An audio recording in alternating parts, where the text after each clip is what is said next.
తాకట్టులో ఉన్న బంగారాన్ని విడిపించి ఆ రోజు ఆన్లైన్ రేట్కు మేము కొనుగోలు చేస్తాం. అక్షయ గోల్డ్ హబ్. అందరికీ నమస్కారం.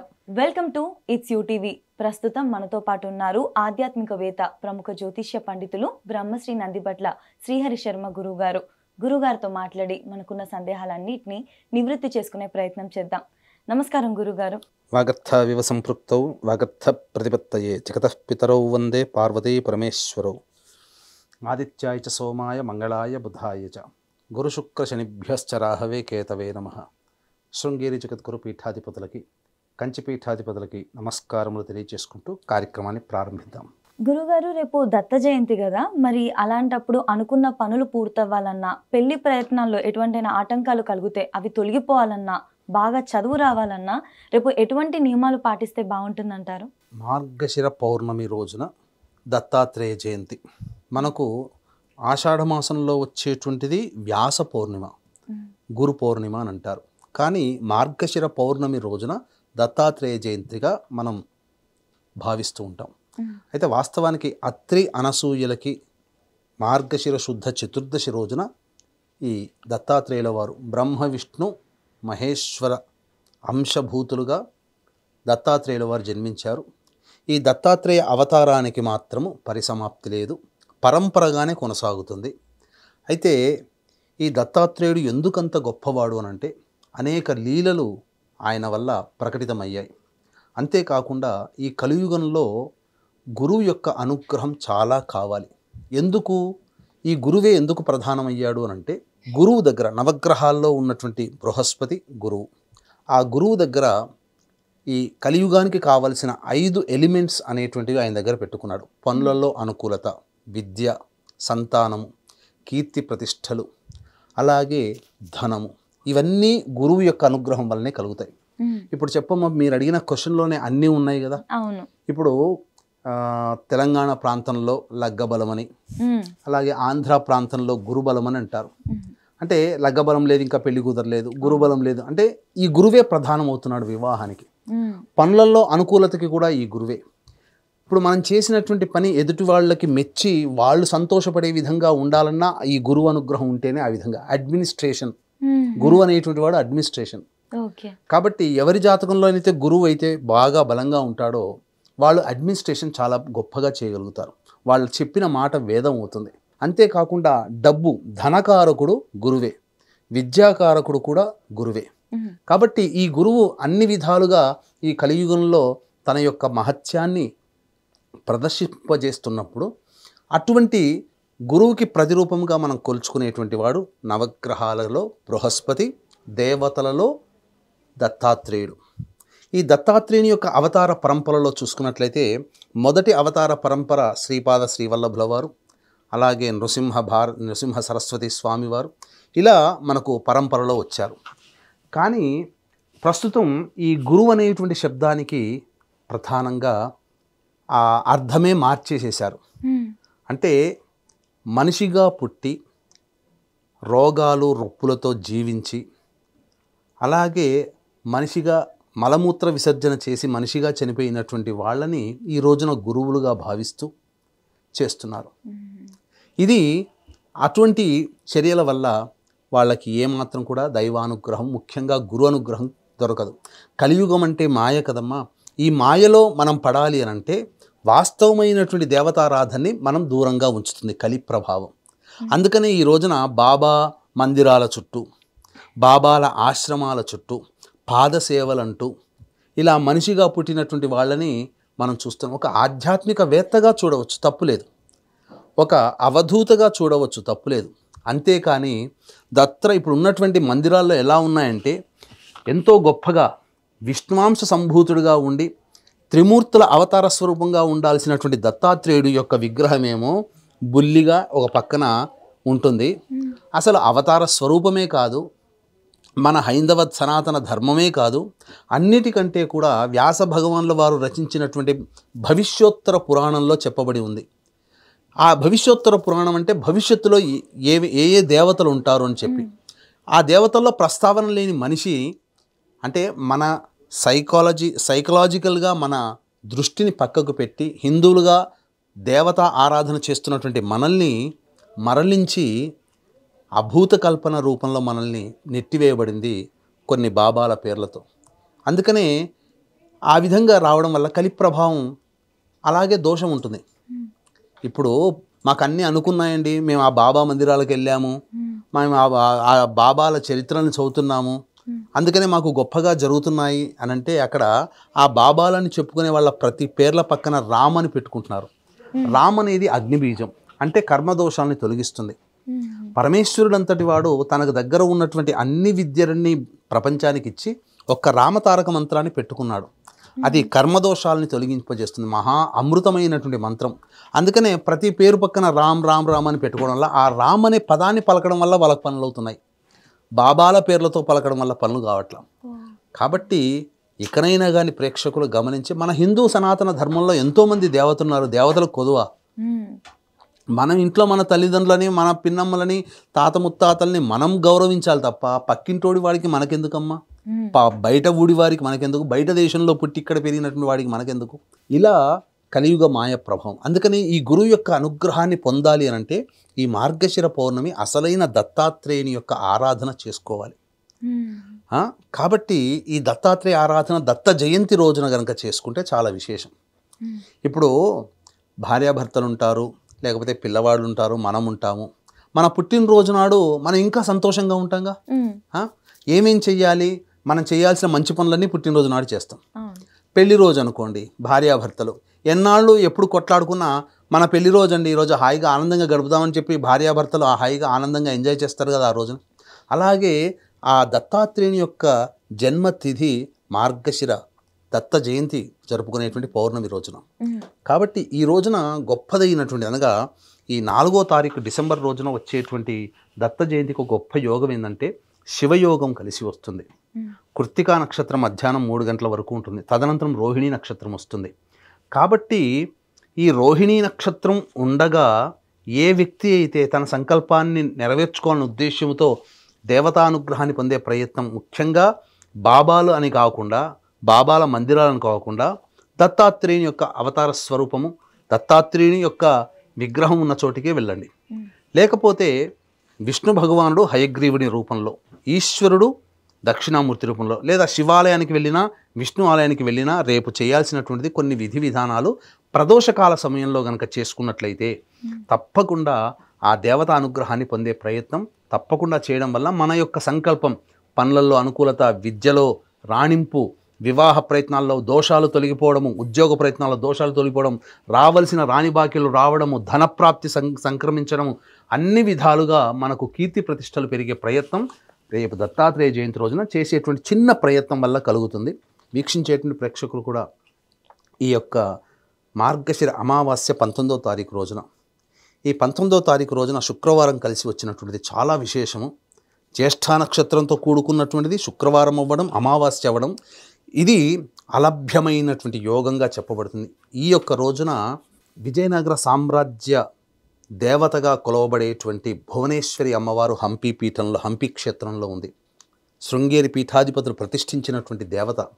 కాబట్టి ఆ హంపి క్షేత్రంలో మన పీఠమాధ్వర్యంలో ఈ సంబంధించినటువంటి రోజున 19వ తారీఖు అమావాస్య రోజున భువనేశ్వరి హోమము, ప్రత్యంగిర హోమము, బగళాముఖి హోమము, వారాహి హోమము, రాజశ్యామల హోమం అనేటువంటిది జాతకరీత్యా ఉన్నటువంటి దోషాల తొలగిపోవడం కోసం చేయించడం జరుగుతుంది. అవకాశం ఉన్నవాళ్ళు స్క్రీన్పై కనిపిస్తున్న నెంబర్కి కాంటాక్ట్ చేసి పూర్తి వివరాలు తెలుసుకోవచ్చు. ఇక గమనించుకున్నట్లయితే మనం రేపు 4వ తారీఖు కదమ్మా, ఆ రోజున ఉదయాన్నే లేచి కాలకృత్యాదులు తీర్చుకొని 6 to 7 మధ్యలో గురుహోర ఉంటుంది ఉజ్జాయింపుగా. ఆ గురుహోరలో ఒక గుప్పెడు 150 శనగలు వచ్చేంత ఒక గుప్పెడు నాటు శనగలే నీటిలో నానబెడితే ఒక 5-6 గంటలు అయిన తర్వాత మధ్యాహ్నం 12 గంటలకు ఆ సమయంలో నానిపోతాయి. అప్పుడు వాటిని 108 వేరి చక్కగా మాలగా కుచ్చి ఒక భద్రపరుచుకోవాలి. పరుచుకొని సాయంకాలం అవకాశం ఉంటే ఆ రోజంతా దత్తనామాన్ని స్మరించు. దత్తాత్రేయాయ నమః, దత్తాయ నమః, దత్తాయ నమః, లేదా దత్తాత్రేయాయ నమః అంటూ చాలు. ఈ నామాన్ని జపిస్తూ ఉండి చక్కగా 3 గంటలకల్లా చక్కగా వాటన్నిటిని మాలగా కుచ్చేసేసుకొని జాగ్రత్త పెట్టుకోవాలి. అందరూ వీక్షించే ప్రేక్షకులు కూడా దగ్గర పెట్టుకోవాల్సినటువంటిది చామంతి రంగు, పసుపు రంగు చామంతి పుష్పాలు లేదా పసుపు గన్నేరు పుష్పాలైనా కానీ మంచిది. ఇక తరువాత ప్రధానంగా దత్తాత్రేయుని యొక్క పంజర స్తోత్రము కానీ, దత్త కవచం కానీ దగ్గర పెట్టుకోవాలి. కార్తవీర్యార్జున స్తోత్రం కానీ పక్కకు పెట్టుకోవాలి. ఇక ప్రదోషకాల సమయానికి 5 గంటలకల్లా కూడా మీరు ఇంట్లోనైనా కానీ దేవాలయంలో కానీ చక్కగా కాలకృత్యాదులు అనగా కాళ్ళు చేతులు మొహం కడుక్కొని నోరు 3 సార్లు గాయత్రి మంత్రాన్ని చెబుతూ 3 సార్లు పుక్కిలించి ఉమ్మేసి శుద్ధి చేసుకొని శరీరం మీద నీటిలో పుండరీకాక్ష పుండరీకాక్ష పుండరీకాక్ష అంటూ 3 మార్లు మార్జనం అనగా నీటిని చల్లుకొని అప్పుడు తూర్పు వైపున కానీ ఉత్తరం వైపు కానీ ఫేస్ పెట్టి దత్త కవచము లేదా దత్త పంజర స్తోత్రము, దత్త కవచం చాలా పెద్దగా ఉంటుంది, దత్తాష్టకం ఒక 27 సార్లు పఠించండి. కార్తవీర్యార్జున స్తోత్రము కనీసము 16 సార్లైనా పఠించండి. ఈ విధంగా పఠించిన తర్వాత సాయంకాలం 6-6:30 కల్లా చేరుకొని దేవాలయానికి చేరుకొని నవగ్రహాల చుట్టూ శివాయ నమః అంటూ 27 ప్రదక్షిణలు చేసి ఇక మధ్యలో సూర్యుడు ఉంటాడు. మనకు ఎదురుగా నిలబడితే సూర్యుడికి అంటే సూర్యుడి ముఖం మనకు ఎదురుగా ఉండాలి, అది గుర్తుపెట్టుకోండి.